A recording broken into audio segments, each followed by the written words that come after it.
Fala pessoal, estamos começando mais uma edição do Francamente Cripto, mas essa edição aqui já é repaginada, um novo estúdio, numa nova forma da gente se comunicar aqui. E obviamente nessa troca justa já vou pedindo para você seguir o canal do Mercado Bitcoin, ativar o sininho para ser avisado no momento em que um novo episódio do Francamente Cripto sair. E obviamente também nessa continuação de relação, a gente também quer a sua sugestão. Quem você gostaria de ver aqui no Francamente Cripto e que assuntos você gostaria de ouvir aqui também. Então já pode comentar aí também.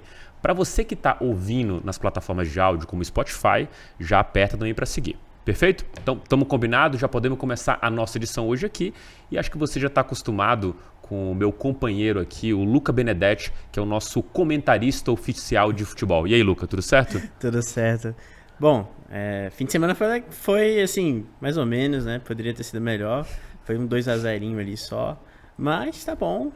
A expectativa é a final da Copa do Brasil, entendeu? Vamos ver como é que vai ser. Você vê que a expectativa tá bem alta, né? 2-0 não supre necessidade, não, né? Tá alto, tá aqui. Entendi. A expectativa, entendeu? Cara, eu sou corintiano, então 1-0 pra mim é goleada.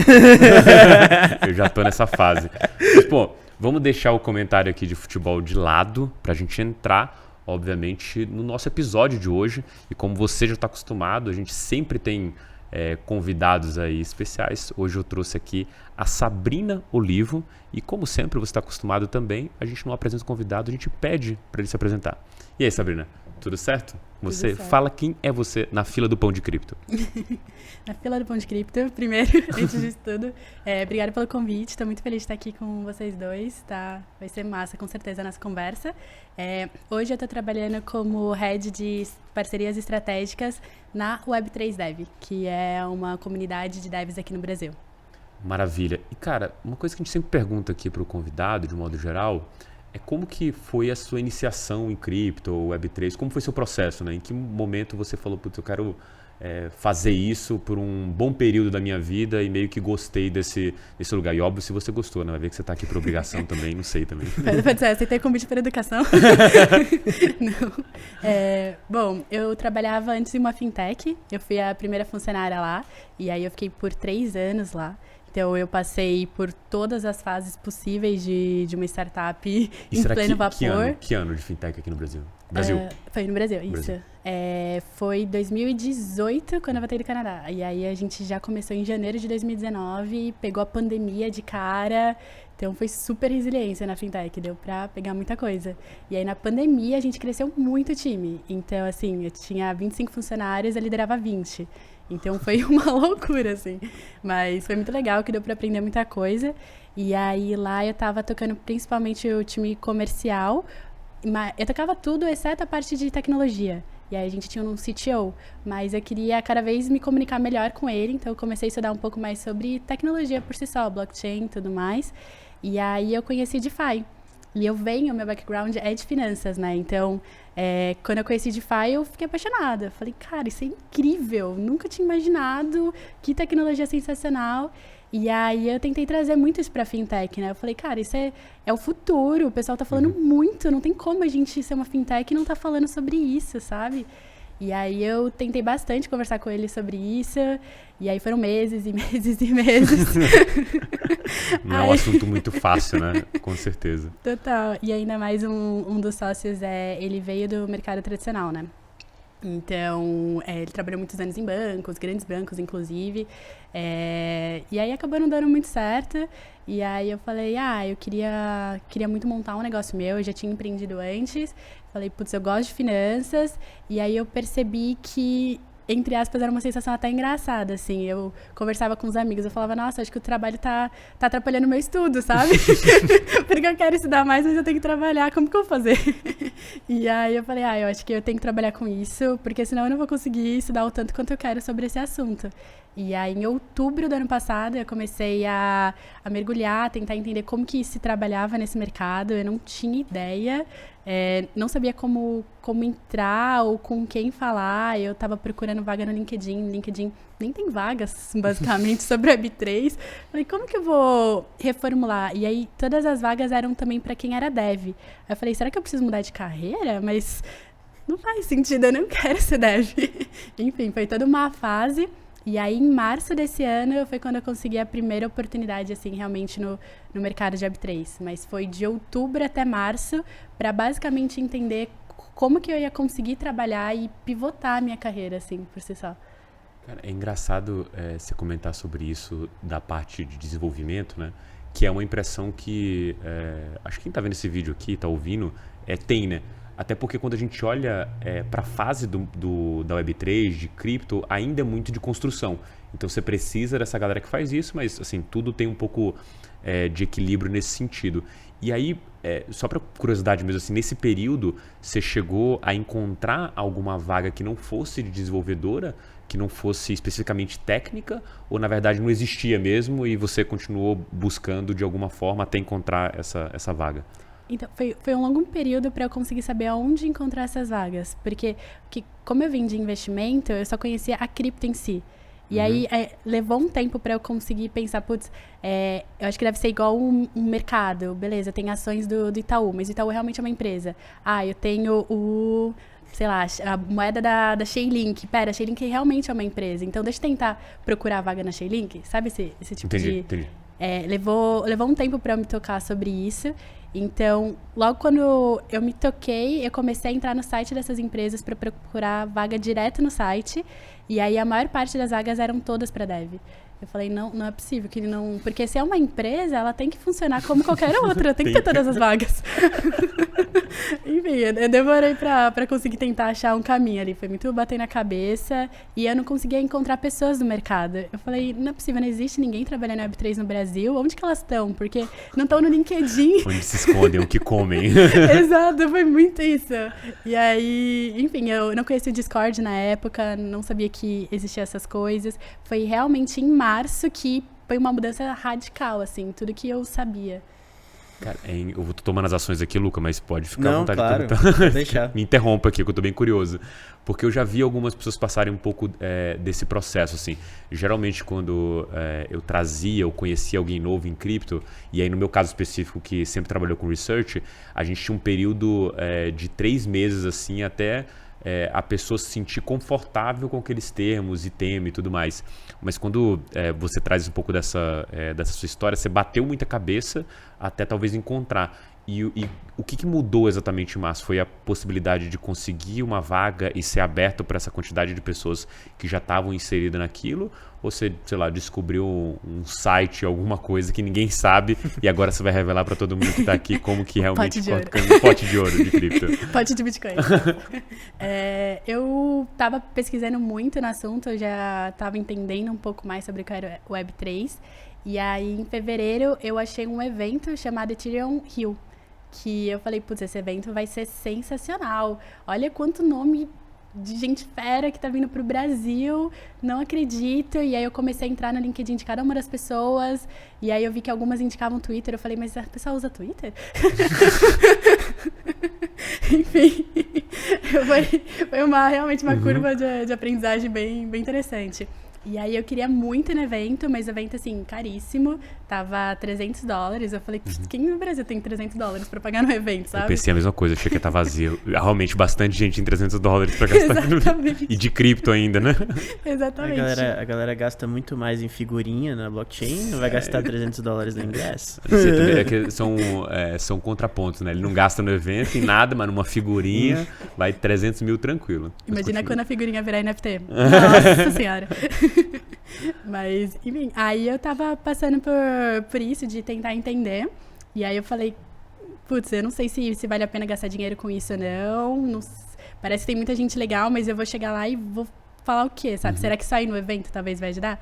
E aí eu deixei um pouco de escanteio, porque, enfim, tava um familiar meu tava muito mal no hospital. Eu falei, vou cuidar disso. E aí... Uma semana antes do evento, infelizmente, esse familiar faleceu. Aí faleceu na quarta, o evento começava na sexta. Eu falei, quer saber? Vou pra esse evento. Comprei passagem, fui meio que na quinta noite. Falei, preciso focar minha cabeça em outra coisa. Então, tipo, meio que eu saí do velório, já fui pro evento. Falei, é isso, vai ter que dar certo. Quero focar minha cabeça aqui. E aí eu fui pro Ethereum Rio e fiquei simplesmente na porta do evento, porque eu não tinha dinheiro para ingresso. Só tinha dinheiro para passagem lá. Eles abriram um dia, não foi? Pra convidadas, alguma coisa assim, eles não O abriram? último dia foi open. Foi, então me confundi, Entrava desculpa. quem quisesse entrar, entrava. Mas continua, eu tô curioso agora, sabe? Ficou na porta, aí você pediu o ingresso e entrou. Não. Podia ser, mas não. Não foi assim, não foi um final feliz tão rápido assim, mas continua aí, deixa eu ver. Eu fiquei na porta e aí eu meio que pensei, putz, na fintech eu fazia muita estratégia de growth pro online, né? Era tudo, a empresa sempre foi online e tudo mais. Falei, como funciona isso no presencial? Enfim, e aí eu meio que comecei a analisar as pessoas que estavam lá fora do evento. Eu falei, o pessoal tá andando todo mundo em grupo, parece que eles estão andando com camisetas parecidas, a maior parte da galera tá falando inglês, tinha um carinha da pipoca que todo mundo ia pra lá olhando o carinha da pipoca. Aí eu falei, cara, dinheiro pra pipoca eu tenho, então bora. Aí eu comecei meio que esbarrar, sabe quando você esbarra, comecei a falar, sorry. E aí eu comecei a esbarrar em todo mundo, só pra falar puxar sorry. assunto. Exato. E aí eu começava a puxar assunto, eu não entendia 90% da conversa. Pra ser bem sincera. E não porque meu inglês era ruim, mas é porque era muito conteúdo, palavras técnicas, né? E enfim, aí a galera queria falar comigo em espanhol super rápido. E eu falava, nossa, melhor falar inglês, que tá, que tá muito assim. Enfim, aí eu passei o dia inteiro. Eu cheguei, o evento começava às 9, eu tava na porta desde as 7. Tipo, eu cheguei de ônibus e já fui direto pra lá. E aí, quando eu tava na porta, como eu conseguia analisar toda essa entrada, saída de pessoas o tempo todo, eu comecei a ver que elas tinham meio que umas coisas parecidas, assim, sabe? E aí eu comecei a conversar com cada uma delas, e aí uma das pessoas falou, você tá no grupo do Telegram já? E eu falei, Telegram? Tipo, eu não tinha Telegram. Falei, a pessoa usa Telegram, então? Não, aí eu, com certeza, tô sim. Só me relembra o nome, que tem tantas mensagens, né? Enfim, aí eu entrei no grupo do Telegram, comecei a ler tudo que dava pra ler o histórico, eu não sabia disso. Falei, nossa, é diferente do WhatsApp. E aí comecei. E aí eu vi um monte de gente falando, se quiser me encontrar aqui e tal. Comecei a olhar tudo aquilo, eu falei, cara, oportunidade. E comecei a mandar mensagem pro pessoal no privado. Oi, fulano, eu tô aqui, isso e aquilo. E falei com, sei lá, deve falar com umas 30 pessoas só de mandar mensagem no direct. E aí uma dessas pessoas pegou e falou assim, eu tô aqui na palestra X. E aí eu falei, desculpa, eu não tô sem ingresso, eu tô aqui do lado de fora e tal. Aí ela só mandou mensagem e falou, poxa, que chato, mas depois a gente conversa. Aí eu acabei esquecendo, e quando tava no final do dia, ela falou, vou carregar meu celular. Se você tiver 5 minutos, eu tô aqui. E aí, nisso, eu já tinha ido, pro McDonald's, sabe? Eu tava muito longe, assim, tava meio que quase desistindo do evento, mas eu falei, não dá pra desistir, eu vim pro Rio de Janeiro pra fazer isso, tem que dar certo. Aí eu voltei pra lá, e aí eu meio que contei a história pra ela, do que eu conhecia e tudo mais. Ela falou, poxa, não tenho nenhum ingresso, mas se eu souber de alguma coisa, gostei de você e vou conversar. Falei, beleza. Aí depois do evento acabou, não sabia que existiam esses side events, né? Que são os eventos depois do negócio, depois do grande evento principal.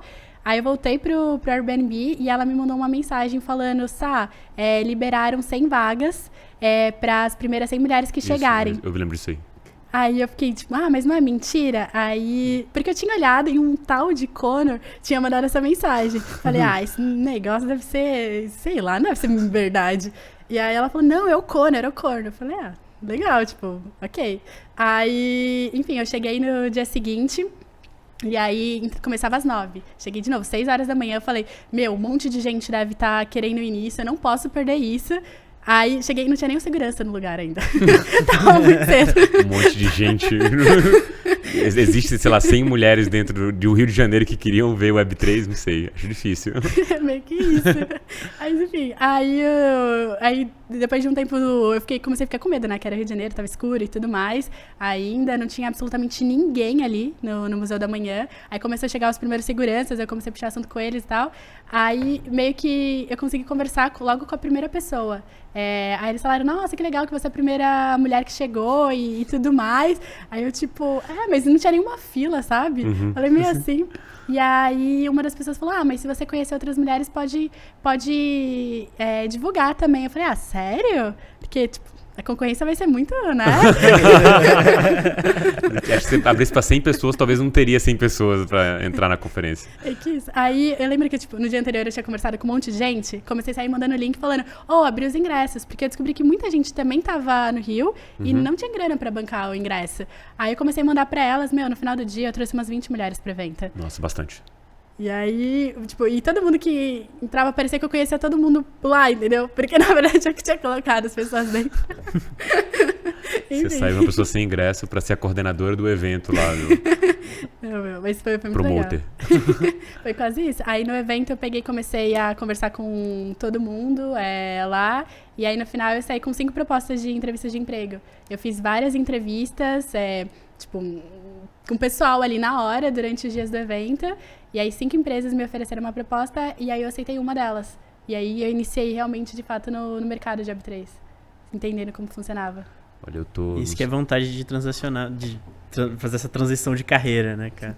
Foi atrás absurdo. Nossa, eu que sempre gostei de cripto, assim, absurdo, acho que eu nunca teria essa força de vontade que você teve, assim. Nossa, realmente eu tô impressionado aqui. Eu tô impressionado com o que você vai conseguir fazer daqui a 2 anos, 1 ano, no agregado que você tá construindo aí. Mas te falar um negócio, você falou que tava com medo do Rio. Eu lembro de uma cena icônica no Rio que eu entro no Uber. Aí eu pergunto, e eu adoro a resposta, porque o carioca tem a mesma resposta padrão pra isso, que é: aqui é perigoso? Aí o cara vira assim, é só não dar mole, né? Essa é sempre a padrão que o cara responde. Mas, Sabrina, voltando no tema, e aí eu quero... eu gosto sempre de entender qual foi o ponto de virada para as pessoas se apaixonarem ou por cripto de modo geral, ou por determinado tema. E você falou sobre DeFi, de finanças descentralizadas, porque você tem um background de economia, né? De finanças, sei lá, não sei qual é o seu background de fato. Qual foi o clique para você, assim? Que momento você foi lendo? Foi estranho no começo? Ou desde o começo você falou assim, nossa, isso aqui é revolucionário? Como que foi esse processo na sua cabeça para falar, putz, isso aqui... vou tentar implementar na fintech, e os caras não quiseram fazer isso? Então, primeiro eu estava na área comercial, o time estava ficando muito grande, e aí eu comecei a olhar que tinha vários processos repetitivos, e aí a gente estava em várias conversas do tipo, mas vamos contratar mais estagiário. E eu fiquei, cara, não, sabe? O que adianta? Daqui a pouco eu vou ter um time de 30, sendo que a galera tá fazendo coisa repetitiva, e eu não vou conseguir motivar os vendedores, sabe, o time de marketing vai ficar cansado, não faz sentido. E aí, antes de estar na fintech, eu trabalhei com Venture Capital. Então, eu peguei, já estava escutando algumas coisas por cima sobre machine learning, blockchain, mas eu nunca tinha parado para estudar. E aí eu falei, putz, cara, machine learning, de repente dá para tentar dar uma otimizada aqui e a galera não fazer tanta coisa repetitiva. Então, eu entrei em machine learning, aí eu descobri o blockchain, e aí depois de um bom tempo no blockchain, eu vi DeFi pela primeira vez. E aí eu falei, putz, eu acho que faz sentido, mas demorou ainda um tempo. Eu não sei exatamente quando foi, mas eu só falei, putz, isso daqui basicamente que a galera tá fazendo é deixar mais eficiente um processo que já acontece no mercado financeiro. E isso é porque só tá no começo. O que vai acontecer quando eles começarem a criar coisas que ainda não estão no mercado financeiro? Esse negócio vai estourar. Tipo, é uma baita oportunidade, como que eu não vi antes. Eu comecei até a falar, putz, eu queria ter descoberto esse negócio antes. O que teria acontecido se eu tivesse feito isso? Não tinha antes, esse era o fato. Não existia, esse era o problema. Era tudo mato. Era tudo mato, né? E nesse processo que você fala de descobrir, assim, até tô te ouvindo falar que veio na cabeça que acho que você tem várias encarnações aí na sua história como toda. Acho que você deve ter uns 65 anos de tanta coisa que você viveu. Venture Capital, background de finanças, trabalhou na fintech, por aí vai.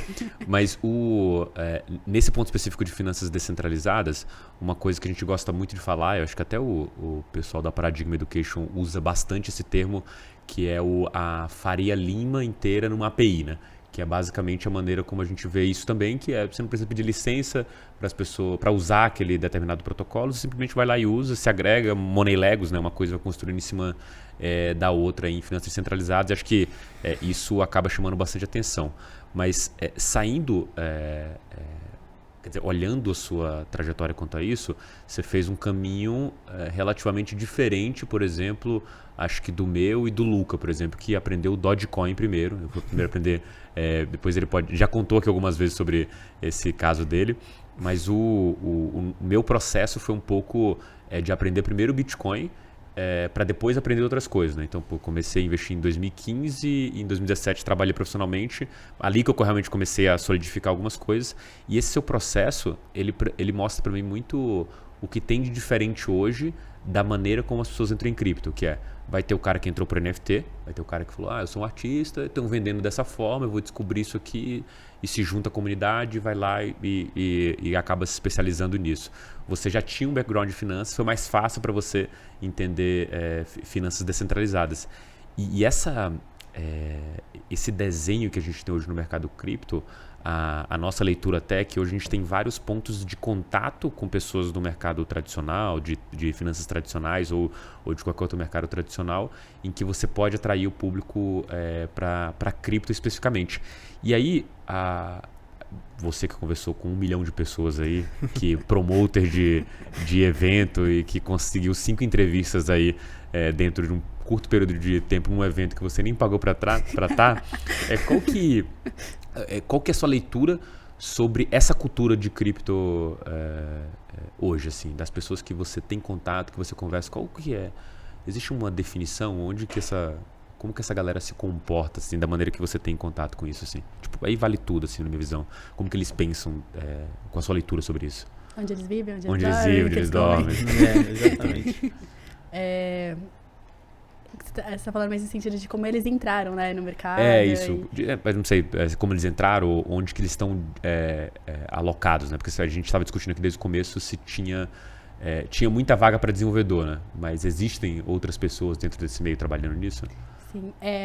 Eu acho que são vários grupos, pelo menos na minha bolinha, assim, na minha bolinha, são vários grupos diferentes. Eu percebo que tem uma migração muito grande de advogados aprendendo sobre smart contract. Isso, para mim, foi um insight, assim, eu não tinha noção que isso pudesse acontecer. E aí, cada vez que eu conhecia um advogado, ele me apresentava para mais outros 5, sabe? Eu falei, gente, que mercado é esse, né? Então, eu gostei muito. Então, acho que tem esse grupo de advogados fazendo smart contract.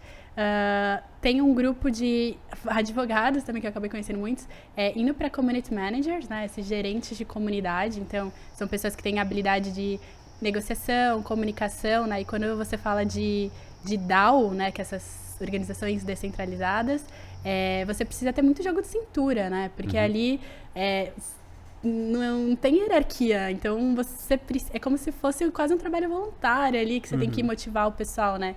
Então, acho que habilidades de negociação são imprescindíveis. Então, eu entendo porque tem bastante advogado migrando para essa parte, pelo menos das pessoas que eu converso. Aí tem um outro grupo que... NFT foi uma das últimas coisas que eu descobri, na verdade, porque eu não sou tanto para artes, assim, enfim, quando eu tava lendo blockchain até vi alguma coisa sobre NFT, mas eu meio que descartei, assim, eu falei, legal, tá, próximo. Então, eu sou bem mais pra finanças, realmente. E aí descobri, quando eu comecei a ir mais pra museus, exposições e tudo mais, porque foi o próprio pessoal da comunidade que foi me colocando nesses eventos e eu fui participando um pouco mais, que tem uma comunidade de NFT no Brasil imensa. Então, nos próprios hackathons que eu participei, a galera falava muito sobre fazer marketplace de NFT. E eu olhava pra isso e falava, gente, assim, pra que sem marketplace, sabe? Não faz sentido. E a galera, não, vamos fazer mais um. E eu falei, nossa, deve ser realmente uma febre NFT. Tem que começar a olhar pra isso. Porque se a galera acha que realmente tem mercado pra fazer tanto marketplace, então deve ser importante. Deixa eu que tô fora do negócio. Então, eu acho que essa galera artista que tá começando a fazer essa migração pra NFT também. E o que eu percebo muito que eu tô sentindo, pelo menos essa movimentação no Brasil, é muito pra indústria da moda. Então, por exemplo, não sei se pode falar nomes de empresas. Fica à vontade. Mas eu vi que a Renner, ela tá com inscrições abertas para você fazer a roupa virtual do avatar que eles estão criando, né? Então, teve a Sabrina Sato fazendo seu próprio avatar e, assim, o preço por números astronômicos. Você fala, cara, quem vai pagar tanto? E tem gente que paga, acho que essa que é a questão, né? Então, eu vejo meio que separando por setores, assim, a galera do Smart Contract mais advogados também como Community Managers, a galera do NFT dos artistas e essa galera da moda que está tentando fazer moda mais sustentável, uma pegada mais ecológica e estão fazendo moda para o universo do metaverso e tudo mais. Então, eu meio que separaria algumas caixinhas assim. E na minha percepção, eu estava até comentando com uma amiga minha que ela criou uma comunidade também para mulheres na Web3, que eu falei, putz, eu sinto muita falta de conversar sobre DeFi. Porque mesmo nessa comunidade, Eu sei que, assim, eu tô aprendendo, também não sei muita coisa, preciso estudar muito mais, e eu sinto falta exatamente isso, de conseguir conversar com alguém sobre esse assunto. E aí, até mesmo nessas comunidades, quando eu entro, basicamente a galera tá falando muito sobre NFT aqui no Brasil, tá falando muito sobre a parte mais dev, e eu não vejo a galera falando sobre DeFi. E aí eu tento falar com os meus amigos da época de finanças tradicionais, eles também não sabem. Então você fica meio que, putz... E aí, o legal disso é que eu fui desenvolvendo mais inglês, né? Mas, basicamente, eu só converso com a galera mais lá fora. Porque mesmo aqui eu não achei ainda essa bolinha. Então, eu não sei onde eles comem ou eles dormem. O que tá acontecendo? Luca, agora é a sua deixa para soltar, mudar o papo aqui para finanças descentralizadas, que já é um assunto que a gente curte bastante aqui. Claro, falando um pouco sobre isso, dessa discussão sobre DeFi e tudo mais, eu realmente descobri um pessoal com quem eu podia falar sobre isso no Telegram, assim, de bobeira. Acabei entrando num grupo lá e a gente discutia muito isso. A gente, enfim, agora tá um grupo até um pouco mais fechado e tal, mas chegou uma época que era um grupo mais aberto. E aí eu também senti essa vontade que você tem de conversar com o pessoal mais abertamente sobre isso. Mas eu fiquei com uma coisa na cabeça aqui que eu queria te perguntar, ainda voltando ao assunto, né? Que quando você entrou no mercado, a gente estava numa situação talvez um pouco melhor de mercado em si, né? A gente ainda tinha uma esperança de subir, as coisas não estavam tão ruins quanto elas estão agora, né? Não tinha toda essa preocupação com o macro, toda essa coisa do Fed subindo juros sem parar, enfim. Queria perguntar para você se você percebeu alguma diferença da procura das pessoas por esse tipo de coisa, assim, por estar mais próximos da Web3, por estar querendo entrar nesse mercado, se de repente teve uma diminuição, se aumentou, como é que, enfim, dentro da sua bolha aí, como é que o pessoal se comportou com essa mudança da condição de mercado? Acho que teve uma mudança bem, bem drástica, assim, né? Porque eu tava num evento que tinha recebido patrocinador no Bull Market. E aí, então, assim, todo mundo tava como se fosse uma febre, assim, falando de Web3, muitas oportunidades, o mundo é incrível, não tem limite nem no céu, sabe? Então, tava todo mundo muito, muito empolgado. E aí, o meu primeiro dia de trabalho foi logo na primeira semana de abril, e aí as conversas na primeira semana era tudo maravilhoso. Eu falei, legal, vou montar o planejamento estratégico com super esse mundo. E aí, de repente, começou a cair, não subia e tal. E eu falei, putz, mas... Enfim, eu tô numa área nova, num mercado novo. Será que isso tem impacto? E aí eu comecei a ver várias coisas acontecendo do tipo... Putz, a gente vai ter que diminuir o orçamento, vai ter que trabalhar menos horas, porque a gente não tem orçamento para bancar as mesmas horas. Um monte de amigo perdendo contrato. Um monte de amigos meus que acabei fazendo amizade no meio do caminho, né? Que eles são influenciadores criptos no Instagram, redes sociais, falando, putz, a gente perdeu patrocínio. E aí eu falei... Eu comecei a entrar nisso e eu falei, gente, tá todo mundo perdendo tudo.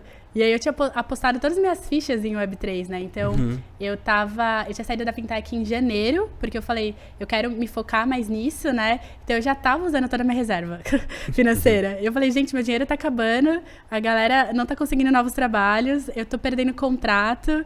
Foi tipo, eu falei, putz, eu tenho que sair. E aí eu recebi até proposta de trabalho pra voltar pro Web2. E eu falei, putz, será que... E eu fiquei estremecida, né? Porque era tipo, era o meu salário antigo, era um monte de coisa que eu tinha, assim, de benefícios. Eu falei, não, acho que esse negócio é sério, acho que é só uma fase, vai passar, não sei quanto tempo. Comecei a olhar gráfico, vi que já tinha caído antes de novo. Falei, esse negócio vai ter que subir, não é possível. Eu acredito nesse negócio. E comecei a conversar com um monte de gente, e aí todo mundo falando, a gente perdeu o contrato, mas a gente tem o dinheiro guardado do Bull Market, então a gente vai se manter. E eu fiquei, lindo, mas eu não tava no Bull Market, eu não tenho esse dinheiro guardado. Parabéns pra vocês, sabe? Enfim, mas eu fui tendo várias conversas, diminui muito o meu padrão de vida, mudei de casa também, fiz um monte de mudança financeira e falei, cara, vou colocar meu dinheiro nisso, acredito. Parei de comprar cripto também, né? Comecei trabalhando no McDonald's. Exato. Fazer uns filas assim, né? Tipo isso. Mas, enfim, aí meu contrato mudou pra part-time. E aí um monte de gente falando, não, porque o pessoal em Web3 trabalha em vários empregos ao mesmo tempo. E eu sempre fui muito de focar em uma coisa só, sabe? Eu falei, como que é essa experiência? Porque antes eu tava na fintech, como eu fui a primeira funcionária, eu já sentia como se fosse meu, basicamente, ali. Então, eu tava muito focada em... Putz, eu só tenho um objetivo, um trabalho e tudo mais. E aí eu fui pra essa outra empresa, eu também tava, tipo, precisa trabalhar 12 horas? Bora, pra cima. E aí quando falaram, não, agora você tem que diminuir suas horas, eu também fiquei até meio perdida nisso. Eu falei, como que faz isso, sabe? Enfim, foi vários processos, e aí eu comecei até a procurar outros trabalhos, e aí eu percebi que o mercado inteiro tava trabalhando part-time. E aí eu falei, não é só comigo, isso tá acontecendo pra várias pessoas, e as pessoas que estão mais tempo no mercado estão falando segura a onda. Então, cara, vou acreditar, elas têm mais experiência e vamos ver o que vai dar.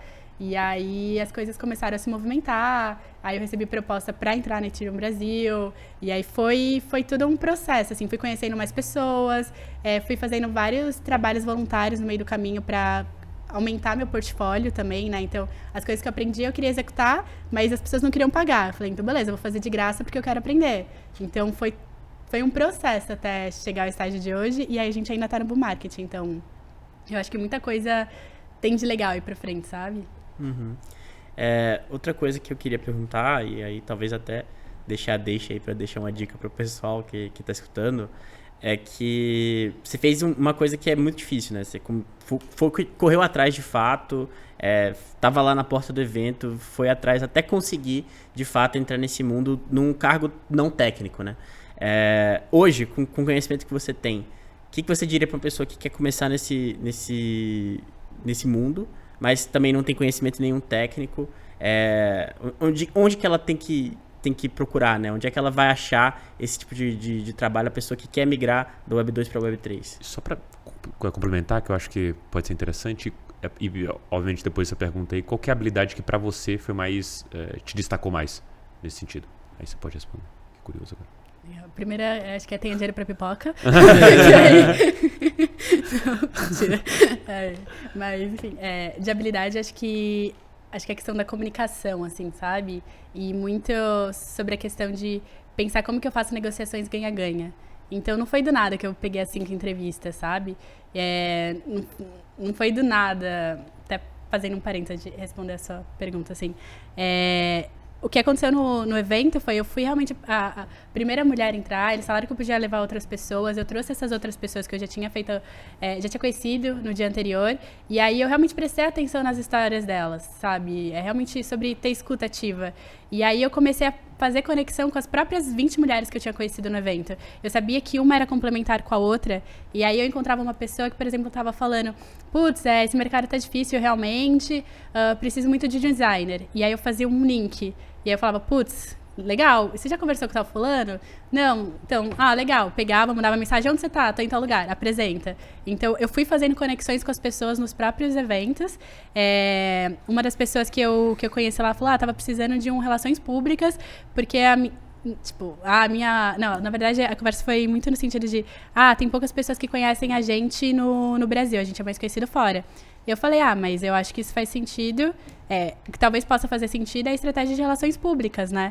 E aí ele falou assim, mas a gente não sabe relações públicas que saiba sobre isso. E aí, na porta do evento, eu tinha encontrado uma pessoa que falou, a gente faz relações públicas para empresa XYBDO do mercado. Na hora eu falei, putz, eu conheço. E eu tinha conhecido literalmente no dia anterior. Então eu fui fazendo várias dessas apresentações, assim, muito pensando no que as pessoas iam fazer. E aí, eu acho que é muito nesse sentido de, gratidão, sabe? E as pessoas foram me apresentando para outras pessoas depois disso. E aí eu fui conversando com trocentas pessoas naqueles dias, e aí foi surgindo, legal, a gente tem uma vaga aberta, você não quer conversar com fulano? Aí eu ia lá, pegava, fiz várias entrevistas no banheiro, assim, online, sabe? Não tinha lugar pra fazer. Então, assim, você vai falando com a galera, né? E aí conheci o time de uma empresa, de outra, e, enfim, aí estudando as empresas e foi indo. Então, eu acho que talvez tenha destacado muito sobre essa conexão de pontos, né? Steve Jobs falava muito sobre isso, né? De conseguir ver como que eu conseguia muito mais agregar valor para outra pessoa do que qualquer outra coisa, sabe? E pensar em negociações win-win, porque o pessoal, eu conversei com várias pessoas que falavam, não, a gente vai dar toda a nossa base de e-mail para vocês fazerem isso. Só que eu já tinha um conhecimento comercial. Aí eu, tá, beleza, mas o que você ganha com isso? Porque no final das contas vai ficar insustentável, a pessoa não vai querer continuar na negociação. Então, você tem que ganhar alguma coisa também, até para manter a relação saudável com a pessoa que você está negociando. Então, eu ia conversando muito com isso, e como eu acho que o pessoal é muito técnico, não sei se, tipo, isso talvez foi uma coisa que virou a chavinha para algumas pessoas que estavam ali no evento, sabe? E acho que também eu sou muito transparentona, então tinha umas coisas que eu não concordava, eu falava, acho que não, né? E assim, eu nem conhecia a galera, mas... Enfim, então, acho que isso, é negociação, comunicação e autenticidade, né? Que no final do dia, a gente tá falando de trabalho, mas são pessoas, e eu acho que eu sempre levo isso muito pra minha vida, assim. Acho que eu sou super workaholic, então... Eu gosto realmente de fazer amizade com as pessoas que eu estou trabalhando. Eu não falo, tipo, é só trabalho, desliga o computador, caiu a caneta e bora, sabe? Tipo, vou ter o restante da minha outra vida. Então, eu acho que é tudo a mesma vida, então eu gosto de ter relações boas, sabe, com as pessoas. Então, acho que essa que é sobre diferenças, assim. E... Eu perguntei, assim, você teve uma história dura para conseguir começar a entrar a fazer a transição para Web3, certo? Você teve que, de fato, correr muito atrás para conseguir, de fato, fazer essa transição. Eu queria que você, assim, para quem está ouvindo a gente e quer também fazer essa transição, mas não tem muito conhecimento técnico, se você hoje tivesse o conhecimento que você tem, o que você falaria? Quer dizer, se você tivesse o conhecimento que você tem hoje, lá atrás, né? O que você falaria para essas pessoas? Onde elas conseguem achar esse tipo de oportunidade? E assim... De fato, deixar uma dica mesmo, como que ela corre atrás, né? Qual é a sua dica pro cara correr atrás disso? Eu tenho várias que eu gostaria de saber do dia 1, quando foi. 1, abre essa conta no Twitter. 2, no Twitter existe uma parte de listas. Então, se você achar uma pessoa que você considera muito legal, assim, vale a pena seguir ela no Twitter. E talvez ela tenha alguma lista indicando outros Twitters legais para você conhecer. Então, eu procuraria quais são os eventos criptos que estão acontecendo, olharia quem são os palestrantes e tudo mais, pegaria o nome dessas pessoas e começaria a colocar Twitter, LinkedIn e começa entrando nesse mundo, começa até a treinar o próprio algoritmo para te passar conteúdo que você considera que tenha qualidade, sabe? Então, esse é o primeiro. 2, aproveitando que você já está ali no site dos eventos criptos que estão acontecendo, eu olharia quem são as empresas patrocinadoras. Porque se elas tiveram dinheiro para patrocinar, provavelmente elas também têm caixa para contratar. Então, eu entraria no site delas para procurar vagas de emprego também. O outro é o Telegram, saiba como usar o Telegram. Tem a parte de pesquisas que você consegue achar o nome das pessoas só pelo @, não necessariamente você precisa ter o contato telefônico. E eu acho que o pessoal nas comunidades Web3 são muito abertos, assim. É literalmente que nem você falou, né, da Paradigma. É a Faria Lima de portas abertas, quase, né? Então, eu procuraria essas pessoas e tentaria mandar mensagem. Acho que o não a gente já tem, então dá a cara pra bater, sabe? E aí, ver, tipo, você tem 5 minutos? Tipo, a gente pode trocar uma ideia, queria conhecer mais de você e entender mais da sua história, da sua empresa e tal. Vou ter que mudar a maneira que eu ajo no Telegram. Todo mundo que me chama no privado eu bloqueio. Mas é que aí você já é old school, né? Eu lembro que tinha uma frase que eu me emprestava até de um amigo meu, que era do direito mesmo, de fato, né? Que é tipo a lei tem a presunção da inocência, né? O cara é inocente até que prove o contrário. Em cripto não, você é picareta até que você prove o contrário. Então, falou comigo, eu não bloqueio, mas a minha reação é igual a do Lucas. Esse cara tá querendo me enganar aqui. Eu lembro que tava em Miami e tinha o pessoal falando dicas lá. Cara, você vai estar num evento de cripto, Bitcoin, todos os caras mais inteligentes lá. Não dei esse tipo de vacilo. E, cara, eu tava conversando com o pessoal do mercado Bitcoin que tava lá. Um cara do absoluto nada falou assim, cara, eu tô sem celular aqui, será que eu posso usar o seu pra ligar? Cara, a minha reação, ela não foi só falar não. Eu botei a mão no meu bolso, dei um pulo pra trás e quase empurrei o cara. Eu falei assim, não, cara. Eu falei assim, não. Aí ele ficou assustado, assim. E até hoje eu não sei se ele realmente, sei lá, queria botar alguma coisa no celular e tal. Não quero nem saber. Mas o meu medo foi espontâneo quanto a isso. Eu falei assim, cara, não, todo mundo é picareta até que se prove o contrário. Pra você que tá ouvindo aí, também tome cuidado com isso. Mas antes de entrar em finança descentralizada, que eu de novo quero pegar um pouco da sua cabeça sobre isso, tem uma coisa que você falou aqui que deve assolar todo mundo que ouve, os poucos aqui que ficaram nesse meio do caminho. Eu sempre falo que quem ficou agora são os bravos desse mercado, que é esse receio de, será que acabou? Será que isso volta ainda, né? E eu queria entender do seu lado, como que foi esse processo aí, esses picos e vales, até chegar a essa conclusão de falar, não, eu vou tomar esse risco profissionalmente e vou seguir isso aqui. E se tem algum momento que foi uma virada para você, porque eu pessoalmente tenho em 2018, como que foi esse momento que você falou assim, não, eu vou tomar esse risco aqui e beleza, né? Como que foi para vocês? Eu acho que depende da situação de vida de cada um, né? Porque não é só sobre o mercado, é o quanto você aguenta emocionalmente e quanto você tem de caixa para aguentar. Então, depende, você tem uma família, você tem outras responsabilidades. Eu, no caso, eu não tenho família, assim, que eu preciso sustentar e tudo mais. Então, falei, quanto eu tenho de caixa? Eu vou até o limite do meu caixa. Quanto eu tiver dinheiro para aguentar, não receber, aguentar, eu vou, porque eu acredito. O único impeditivo seria financeiro. Se eu, por enquanto, não tô com esse impeditivo, então eu vou seguir, assim. Então, acho que é difícil falar, né? Porque cada um tem uma situação, mas acho que o que me ajudou muito foi conversar com muita gente que já tinha passado por essa fase de perrengue antes de mim, sabe? E, enfim, eu venho do mercado de startup. Então, quando eu comecei em startup, ninguém nunca tinha ouvido falar do termo ainda aqui no Brasil. Então, eu também estava no mercado super embrionário. E aí, eu vi todo o looping e aí depois todo o down de startup, sabe? Então, eu falei, eu acho que isso deve ser um ciclo. Eu acho que deve acontecer a mesma coisa que nem startup. O pessoal acredita, depois não acredita. E aí, eu falei, putz, eu sinto que vai voltar, assim, tipo, o gráfico já teve queda e voltou a subir. Startup teve queda, voltou a subir. Isso daqui deve ser só uma queda, que eu não sei quanto tempo vai durar, mas enquanto eu tiver caixa, tipo, eu quero acreditar na tecnologia, sabe? E cada vez que eu ia estudando mais, eu olhava e falava, não tem como isso dar errado. Porque esse negócio é muito bom, sabe? Tipo, só vai dar errado se... Putz, nem sei o que vai acontecer pra dar errado. Eu acho que é só... Literalmente, tipo, que nem a gente tem fase na vida de... Putz, a gente tá muito bem numa fase da vida, depois muito baixo. Acho que o mercado é igual. Porque no final do dia o mercado é feito por pessoas. Então, é só um contratempo. Só pra finalizar esse papo aí, tem no meu processo em 2018... Eu lembro de ouvir um podcast do Dan Morehead, do Pantera Capital, em que ele passava uma tranquilidade, que ele estava falando, acho que um bate-papo com a Laura Shin, né, que era uma repórter de cripto, assim, que escreveu até o Cryptopians, que é um livro de fofoca de cripto, na verdade, é um gossip total de cripto, assim, que ela conta a história do Ethereum, assim, fala mal de cabo a rabo do Charles Hoxton, da Cardano, assim, fofoquinha real o livro dela. Mas ela é muito boa, assim, o documento ali que ela postou ali, inclusive do próprio, acho que o hack da DAO, ela identificou, ela publicou nesse livro especificamente, né, quem foi um dos caras que tinha movimentação suspeita.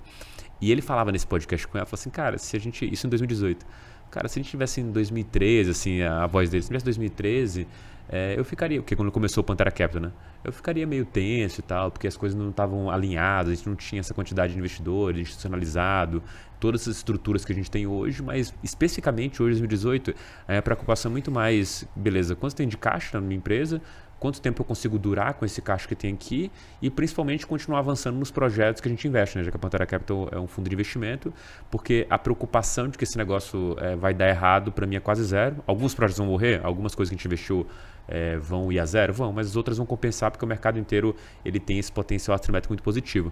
E eu lembro naquele momento de ouvir, eu falar assim, cara, eu não sei se eu acredito tanto nesse cara, mas dado a confiança e a tranquilidade que ele passou, eu vou abraçar essa tese. Óbvio, acho que medir os riscos pessoais faz total sentido, mas é uma coisa que hoje eu tenho o mesmo pensamento que ele. Assim, esse dar errado para mim é um projeto ou outro, uma coisa que não vai andar direito, uma coisa que todo mundo falou assim, olha, essa vertente aqui vai pegar e não dá certo, mas estruturalmente a gente olha número de desenvolvedores desse negócio gigantesco. A migração de Web 2 para Web 3 é fortíssima. Assim, as pessoas estão não só migrando no sentido de essa é, entre aspas, a velha economia, eu vou para a nova economia, mas trazendo uma cabeça que para mim é muito interessante, que é a de produto. E é uma coisa que falta muito em cripto. É um token, é a comunidade, é DAO, beleza, mas qual que é o teu produto aqui? Essa falta de entendimento ainda tem que evoluir muito em cripto, né? Acho que até o pessoal do Bankless fala de blockchain, por exemplo. Blockchain vem de bloco. Pô, essa percepção, ela não é uma percepção fácil de ter, não é uma digressão fácil de você chegar. Mas quando você chega, você entende qual o modelo de negócio de uma Solana, de uma Polkadot, do próprio Ethereum, porque ele vende esse espaço em bloco.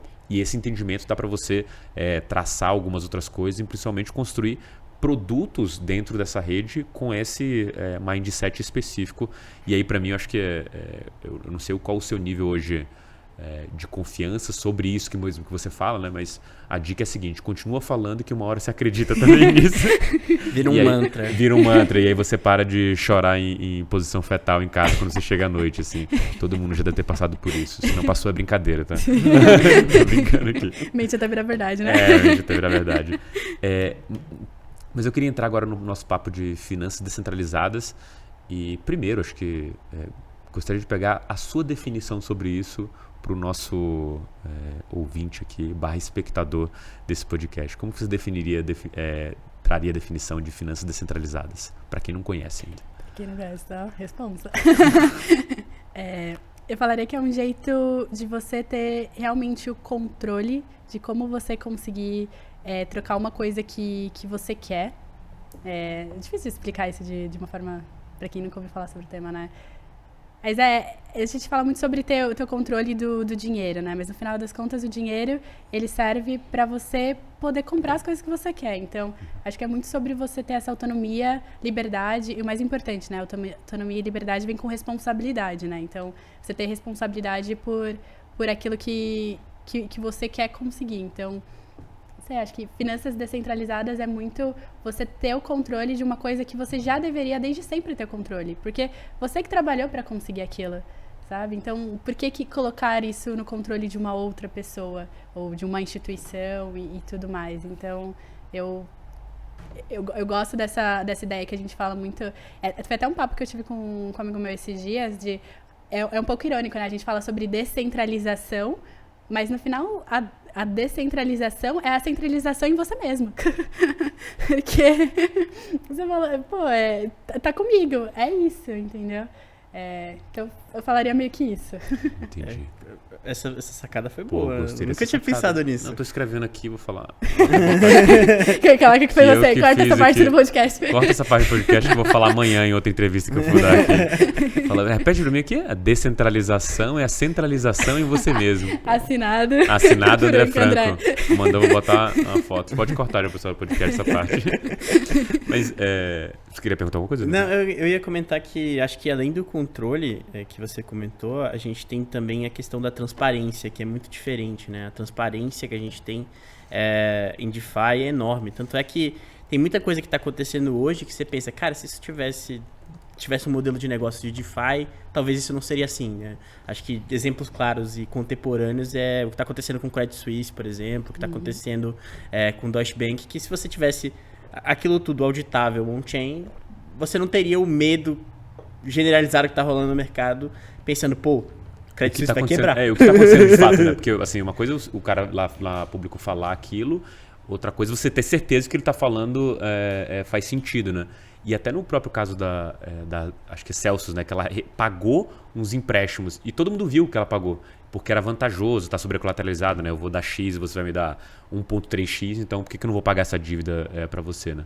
Mas eu acho que isso é uma característica importantíssima. Mas eu te cortei aqui. Você ia fazer alguma pergunta? Não, só ia fazer esse comentário mesmo. Beleza.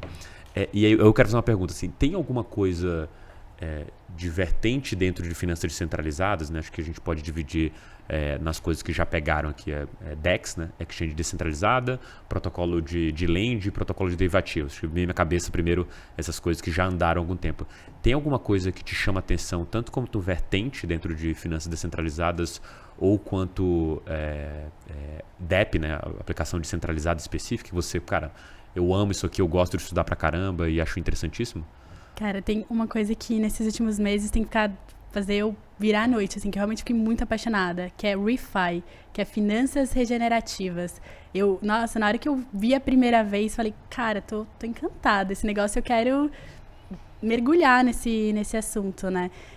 Basicamente, tem algumas empresas hoje que já estão entrando. Eu acho que a mais forte aqui no Brasil é a Celo, né? CELO, é legal pesquisar ela, que ela fala sobre essa questão sustentabilidade na área financeira, né? Então, parando para pensar bem no basicão, DeFi já melhorou um pouco a ecologia, né? Você não precisa imprimir papel, tá tudo no digital. Então, assim, tipo, esse é o básico, assim, de raciocínio, assim, que o bebê consegue ter, sabe? Mas tem muito mais coisa além do que o DeFi pode fazer e eu acho que é uma evolução, principalmente a gente falando sobre, enfim, toda a questão ambiental, pegada de carbono e tudo mais. E eu acho que o dinheiro, ele tem uma forma muito importante de educar os próximos passos da humanidade, sabe? E eu acho que o ReFi, ele vai muito aprofundado nisso. Como que a gente consegue fazer um passo a mais, além de falar sobre finanças? Como que a gente consegue mergulhar e usar esse conhecimento de finanças para realmente ajudar a ter um impacto mais positivo socialmente, ecologicamente e tudo mais, sabe? Então, eu particularmente, cada vez que eu estudo mais, eu fico, cara, é muito sobre isso, eu quero aprender mais. Não, mas agora eu vou fazer o papel de quem tá do outro lado ali. Eu preciso de um detalhamento do que é isso aí. O que é ReFi? Lucas, você consegue ajudar aí a gente? Tô perdido ainda. Basicamente, é você brincar com os mecanismos de incentivo que a gente tem em DeFi, né? DeFi é tudo sobre mecanismos de incentivo. Basicamente, você cria mecanismos de incentivo para que você chegue nos objetivos que ela comentou, né? Que é você ter de repente, algum retorno de sustentabilidade, seja ecológica, seja uma coisa mais social. Acho que tem um livro muito bom do Kevin Owocki, que é um dos caras por detrás ali da Gitcoin, que, enfim, faz o crowdfunding aí de um monte de projetos dentro de cripto e tudo mais, que ele fala justamente sobre essa tese de ReFi, chama Green Pill, eu acho, se não me engano, chama esse, ele apresenta bastante dessa tese, assim. Se eu não me engano, acho que o Gitcoin é o pessoal que está mais trabalhando com isso, assim. Eles têm, através da maneira que eles fazem os rounds lá, né, de financiamento e tudo mais, eles estão tentando bastante chegar nesse objetivo. Mas basicamente é uma maneira de você brincar com os jogos de incentivo de DeFi. Mas para fazer alguma coisa pensando de maneira sustentável? Tipo, tudo, tipo, tanto... Não, é mais assim, tipo... Bom, eu não sei explicar tão bem, eu teria que me aprofundar mais, eu não tenho... Assim, eu li só a introdução do livro, vou ser bem honesto. Beleza. Li só a introdução. Lemos o título e tá tudo certo. Clickbait, mas é no livro. A Sabrina vai aprofundar aqui pra gente. Super especialista de uma semana. Mas cripto é sobre isso, é virar especialista em uma semana. Trocar o coletinho de... como é que você falou aquela vez lá no podcast da Genial? DeSci, né? Trocar o coletinho de DeSci e botar o coletinho de ReFi, que seja que vem pela frente. Mas querendo ou não, acho que DeSci acaba entrando dentro desse pacote também. Porque perfeito. Você gera incentivos para que você consiga colaborar em pesquisa científica que pode né, chegar num objetivo de sustentabilidade ou de impacto social. E é uma coisa até que você comentou uma vez sobre isso, né? Que é quando você está inserido dentro da comunidade, e aí... não comunidade de modo geral, mas comunidade específica dentro de um projeto em que você gostou muito, né? Você começa a entender como que funciona o incentivo para aquele cara estar fazendo uma coisa ou outra, né? E acho que o mais legal de ver essas coisas é que no momento que você acerta esse mecanismo de incentivo, a coisa flui, né? Naturalmente, né? Eventualmente, tudo acaba sendo hoje, no momento que a gente está, um teste, né? Se você olhar, por exemplo, o Play to Earn no passado... A Delphi Digital, que é uns caras que se debruçam, estudam sobre o modelo de negócio, tipo, sobre tudo, assim, uma equipe gigantesca de pessoas que gostam de estudar Token Economics, ele falava sobre a sustentabilidade desse negócio. Só que no momento de estresse você vê que o negócio não funcionava muito bem e os mesmos caras já propõem outras ideias ali na frente. Ou seja, a gente está vivendo essa fase de experimentação muito forte, mas é muito bom ver essas tentativas partindo da premissa que você precisa de incentivos claros, em que as pessoas ajam de forma coletiva sem necessariamente estarem sendo altruístas. Elas estão sendo egoístas a ponto de falar, eu quero o meu bem, mas aquilo está sendo levado para aquele jogo em que você tem as pessoas colaborando sem necessariamente quererem colaborar, né? Acho que esse que é o grande salto que a gente pode ter aqui, justamente porque você tem um mundo digital, você consegue transferir valor de maneira digital, você pode ultrapassar fronteiras, então não tem tanto limite de como ou quem você quer atingir, simplesmente qualquer pessoa incentivada pode fazer aquele caminho que todas as outras fizeram anteriormente, porque ela está sendo incentivada de fato. Sim. Tem um conceito interessante ainda nesse assunto, que é pensando... Tem dois conceitos, na verdade, que eles são meio que antagonistas. Pensando nessa ideia de refi e tudo mais, que é uma coisa que o pessoal por trás do Ethereum até gosta muito, assim. O pessoal core mesmo, por trás do desenvolvimento do Ethereum, gosta muito. E eles chegaram, basicamente... Tem um conceito que é muito antigo da internet, não sei se vocês já ouviram falar, Rocco's Basilisk. Você já ouviu? Já. Obviamente. Bom, falando para o ouvinte, né, que nunca ouviu sobre o Rocco's Basilisk, basicamente a ideia do Rocco's Basilisk é que um dia você vai ter uma inteligência artificial que ela vai basicamente punir todo mundo que não colaborou para o desenvolvimento dela. Então, se você não quer ser punido, agora, enquanto ela não foi criada, você tem que colaborar para que ela seja criada. Que nem eu tô colaborando agora, propagando a ideia do podcast. Entendeu? Então, inteligência artificial, você que tá ouvindo esse áudio, esse podcast aqui, depois de sondar toda a internet, todo o conteúdo da internet, sabe que a gente falou. Aqui estão as pessoas que comentaram sobre você. Então, a ideia é que ela é uma coisa destrutiva, né? Porque você entra basicamente numa sinuca de bico, porque você pode não ajudar ela, porque você acredita que ela não vai ser criada, mas alguém vai lá e cria e você vai ser punido. Então, querendo ou não, o incentivo é para que você sempre ajude ela a ser criada, porque você não vai ser punido, e aí pode ser que criem ou não, mas pelo menos você fez sua parte. A ideia do Rocco's Basilisk é mais ou menos essa, é um loop da morte, vamos dizer assim, né? Porque você cria um incentivo para que a coisa ruim aconteça. O pessoal do Ethereum desenvolveu basicamente o antagonista do Rocco's Basilisk, que seria a Fênix do Ether. A ideia da Fênix do Ether é justamente você se angariar desses mecanismos de incentivo para você criar uma corrente do bem, basicamente, né? Você colaborar para o desenvolvimento do Ethereum, você colaborar para o sucesso da humanidade, você colaborar para que nós não caímos no futuro do basilisco de Rocco. É mais ou menos a ideia é essa. Enfim. Bom, entrando num assunto bem filosófico aqui. Foi demais, meu cérebro tá espremido aqui agora nessa questão, mas de novo, né? Vamos aqui enfatizar que a gente contribuiu para pagar para deixar a gente livre dessa Tá na blockchain punição. esse áudio. Virou já uma NFT. Para levar esse assunto mais para frente. Sabrina, a gente tá meio encaminhando para o final aqui. Tem um quadro que a gente sempre gosta de novo, né, pegar o cérebro do convidado para ele trazer um conteúdo, alguma coisa que você acha interessante relacionada ao tema aqui que a gente falou ou não, que você acha relevante para o nosso ouvinte ler, ver, saber, livros, assim, cabe qualquer coisa aqui.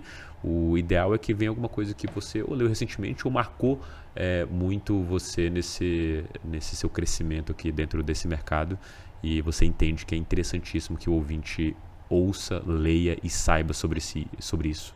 Tem alguma coisa que você pode sugerir aqui para o nosso ouvinte? Qualquer conteúdo. Pode ser um conteúdo. podcast, um vídeo, um post, qualquer coisa. O podcast do Mercado Bitcoin.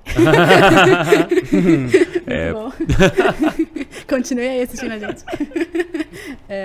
Nossa, tem tanta coisa. Eu tô lendo agora o livro da Camila Russo. Qual? Isso. Maravilhoso. Eu tô encantada. É a história Você chegou na parte do Charles Hoskinson? Ainda não. Você vai ver. Ela tem a mesma opinião da Laura Shin sobre ele. Maníaco intelectual. Nossa. Continua, desculpa, vai lá. Onde você tá? Agora eu tô curioso. Qual que é o seu insight até agora? Capa. Eu li sua capa. Qual que é o seu insight sobre? Não, ela tá contando o livro, pra quem não leu, assim, ela conta a história da Ethereum, né, basicamente. Então, eu tô logo no primeiro capítulo, mas eu sei mais ou menos a história do livro, porque, né, eu já escutei um podcast dela falando sobre o livro, aí depois que eu falei, acho que vale a pena comprar e vou ver. Mas eu comecei agora, tô bem no início, assim, mais de curiosidade pra saber como começou a Ethereum, e ainda mais que eu trabalhei na Ethereum Brasil, né, então, assim, eu queria saber um pouco mais dos bastidores ali, a questão dos sócios, né, nessa Vitalik, quem são os outros, o que aconteceu pra chegar ali, e até pensando como pensar em fundar uma empresa, né? Eu acho que é um ensinamento muito grande a questão de como foi feito aquela a participação societária de cada um deles, sabe? Habilidades e tudo mais. Então, eu tô tentando... Porque hoje é uma coisa que eu preciso, né? Então, eu tô tentando absorver mais esse tipo de informação, além de todo o storytelling de como foi a construção, né? Então, eu acho que é esse o livro. Eu falaria pra todo mundo... Só pra adicionar, vai ter um filme, né? Ela Vai. fechou os direitos, coisa. Curioso pra saber quem que vai ser o Vitalik Buterin no filme. Eita. The Rock, certeza. The Rock, vai ser o The Rock, certeza. Tem Bem um parecido. jeito. Quase iguais. Ele sem suplemento, né? Vai ser ótimo. Brisei, cara. Imagina ele fazendo comercial, né? Antes e depois. Não, tem aquele filme, você já lembra, acho que é muito antigo, o Galinho Chiquiliro. Sim, isso. total. Não, e tem um filme lá, que vai do outro planeta e tal, invade o planeta Terra. Aí no finalzinho tem o filme, né, que eles representam essa história. Aí o Galinho Chiquiliro é um galinho todo franzino e tudo mais, e no filme ele é um cara, o The Rock, é exatamente isso ali. Acho que vai ser desse jeito, tô confiante. Comeu muito milho, né? Exatamente. Muito bom. Então, eu falaria pra todo mundo entrar no Discord e começar a olhar mais o que significa DAO na prática. Então, eu tenho muita vaga de trabalho em DAOs para fazer trabalhos freelancers, né? Que são esses trabalhos mais esporádicos. Tem vários sites específicos para isso que você, entre aspas, é como se fosse um LinkedIn. Você, depois, se der para deixar, eu posso mandar vários links para deixar aqui embaixo. Mas tem muitos sites, eu não sabia disso naquela época, mas naquela época, dias atrás, algumas horas atrás. Mas mês ano de cachorro são 2 anos. São 2 anos, são anos de cachorro, a gente conhece essa história aí. Total, então eu olharia vários Discords, tem muito site sobre trabalho na Web3, tem o Web3 Career, tipo, são nomes até óbvios pra você fazer. Justo, não vai ser difícil, né? Se você quiser, você deve achar também, né? Não vai ser complicado.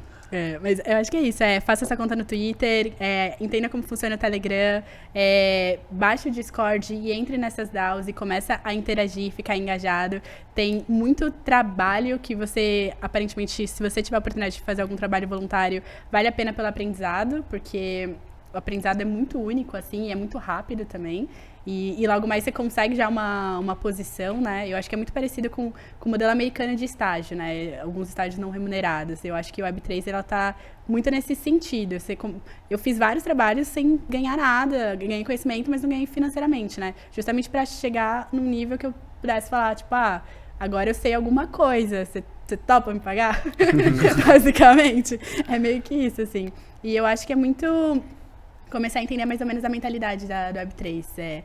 Não sei se dá pra pegar, acho que escutando vários podcasts dá pra pegar, porque se você não tem grana pra ir principalmente nos eventos criptos, que é onde a comunidade cripto se reúne, cripto Web3 no geral, né, pra você, enfim, conversar com gente boa do mercado, que tá há mais tempo, que pode te passar essas orientações, eu acho que, enfim, todos os podcasts que você colocar, tipo, Web3, hashtag Web3, vale a pena escutar, porque aí você começa a pegar insights de quem está trabalhando no mercado, né? Então, eu acho que eu gosto muito daquela imagem, não sei se vocês já viram na internet, que é uma pessoa que está assim no topo de uma torre e olhando como tá a rua lá embaixo. E tem a galera que tá ali embaixo. Eu sou mais do time que tá ali embaixo, fazendo o negócio acontecer, do que, só olhando e palpitando. Devia ter feito outra coisa. Você tava ali? Eu posso falar olhando de longe, né? Então, assim, acho que é colocar a mão na massa, mergulhar e fazer muitas dessas pesquisas, assim. Acho que a maior parte das vagas, eu pelo menos até hoje, eu não me sinto qualificada para algumas vagas que estão ali, mas você olha, você fala, é igual o mercado de Web 2, sabe? Eles colocam uma descrição das suas tarefas muito, assim, como se fosse a pessoa perfeita, que tivesse todas as características. Mas assim, eu já trabalhei montando time, então eu sei que tem algumas vezes que nem a pessoa sabe direito o que é, e ela de repente precisa de umas 2 posições naquele problema que ela está tentando resolver, mas ela quer conseguir um candidato só. Então, depois de um tempo, ela mesma vai perceber que, na verdade, ela precisava de 2. Então, algumas características que estavam naquela descrição da sua tarefa, você não vai fazer. Então, eu me aplicaria para todas as vagas que eu achar que eu tiver o mínimo sentido e que eu achar que é interessante também, né? Então, eu olharia um pouco disso. E tem o último, que é muito sobre, principalmente para tentar trazer mais mulheres para a Web3, que tem pouquíssimas, e eu já fui para alguns eventos fora do país e também tem pouquíssima coisa. Então, eu procuraria entidades que focam especificamente em trazer mulheres para a Web3. Tem uma que acabou de chegar no Brasil e vale muito a pena. Eu consegui bolsa de estudos para ir para Amsterdã por meio dela, que foi a Herdal. Eu acho que vale a pena todo mundo conhecer. Tem a Ivy NFT, que ela, enfim, Tá muito legal e tá muito crescente no mercado. Ela lançou em agosto, né, a primeira coleção de NFT delas, e já fez um boom danado. Tem a comunidade Cora, de Cora Coraline, que é incrível, assim. Eu conheci simplesmente mulheres fantásticas, várias fundadoras de protocolos, de startups e tudo mais. E, enfim, é uma forma de você conseguir estar perto de gente muito boa, sabe? Aquela relação a média das 5 pessoas que você tá perto. Eu acho que entrar nessa comunidade é um pouco disso. Principalmente porque quando você começa a ficar muito imersa, as outras pessoas que não estão em Web3 meio que começam a fazer quase um boicote, né? Do tipo, putz, aí não vai chegar a lugar nenhum, você não vai chegar a lugar nenhum, e todas essas coisas assim, sabe? Então é meio que se cercar de gente que acredita em você e não de gente que não acredita. E eu acho que as comunidades são exatamente para isso, para você ter um reforço positivo, principalmente no bear market, né? Então, tenha mais reforços positivos. É aquela cena dos caras chorando e se abraçando. Né? Cara, eu tô num grupo sensacional no Telegram, que é só o pessoal gritando, assim, por causa do bear market. É só grito, assim, o grupo. É só o pessoal... Muito bom.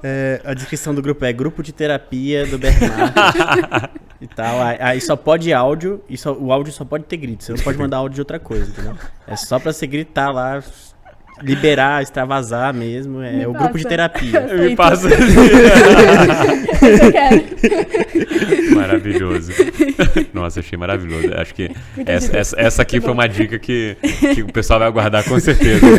Um grupo pra gritar. Excluindo toda a restante da conversa, esse é o foco. Esse é o foco. É assim que a gente começa o podcast de hoje. Botando esse... Antes da abertura vai isso aí. Tem um grupo no Telegram que é só pra você gritar no bear market. Bom, a gente vai encerrando aqui o nosso podcast. Obrigado, Sabrina, por ter aceito o convite. Obrigado, Luca, por ter feito ótimas perguntas e ótima dica aí no final. Para você que chegou aqui até o final, fica aí aquele chamado de novo para você acompanhar aqui a gente, ativar o sininho, seguir o canal do MB para ser avisado quando sair outras edições do podcast. Já também aperta o like aí e, como eu disse no começo, manda quem você quer de convidado aqui no nosso podcast e, obviamente, também que sugestão de tema você quer bater um papo. Beleza? Muito obrigado. Rumores que o Rony vai pescar o Vitalik pra gente lá na Colômbia. Ah, é verdade. O Rony talvez traga o Vitalik, brincadeira. Ou talvez sim, né? Ou talvez sim, quem sabe.